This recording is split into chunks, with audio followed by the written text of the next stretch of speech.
আগামী 13 এপ্রিল রাত 8:30 পিএসএল এর চতুর্থতম ম্যাচে মুখোমুখি হবে সায়েন্স আফ্রিদির লাহোর কালেন্দার এবং সাউথ সার্কিলের কোয়েটা গ্ল্যাডিয়েটর। আর এই দুই দলের ম্যাচে কোন দল জয়লাভ করবে এবার তারই ভবিষ্যৎবাণী করলো জ্যোতি শেঠিয়া। প্রিয় দর্শক, 11 এপ্রিল মাঠে গড়িয়েছে এবারের পিএসএল এর 10তম আসর। আর এবারের আসরের প্রত্যেকটা দল শক্তিশালীভাবে নিজেদের দল গঠন করে শিরোপা জয়ের লক্ষ্যে মাঠে নামছে। পিএসএল এর চতুর্থতম ম্যাচে মাঠে নামছে লাহোর কালেন্দার আর কোয়েটা গ্ল্যাডিয়েটর্স। যেহেতু বলা যাচ্ছে এই দুই দলের মধ্যে একটা হাড্ডাহাড্ডি লড়াই হবে, কেউ কাউকে ছাড় দিয়ে কথা বলবে না। পিএসএল এখন পর্যন্ত এই দুই দলের 18 বারের দেখায় 10 বার জয় পেয়েছে লাহোর কালেন্ডার আর 8 ম্যাচে জয় পেয়েছে কোয়েটা গ্ল্যাডিয়েটর্স।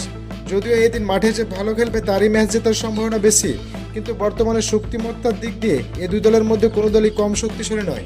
আর এবার এই দুই দলের লড়াই কোন দল জিতবে জানিয়ে দিল জ্যোতি শেঠিয়া।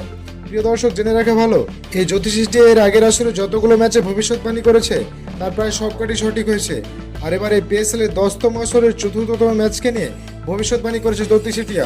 জ্যোতি শেঠিয়ার ভবিষ্যৎবাণী হতে জানা যায় এই ম্যাচে সায়েন্স আফ্রিদির লাহোর কালেন্ডার জিততে চলেছে। প্রিয় দর্শক, পিএসএল এর চতুর্থতম ম্যাচে কোন দল জিতবে বলে আপনি মনে করছেন তা অবশ্যই নিচে কমেন্ট করে জানাবেন। ধন্যবাদ সবাই।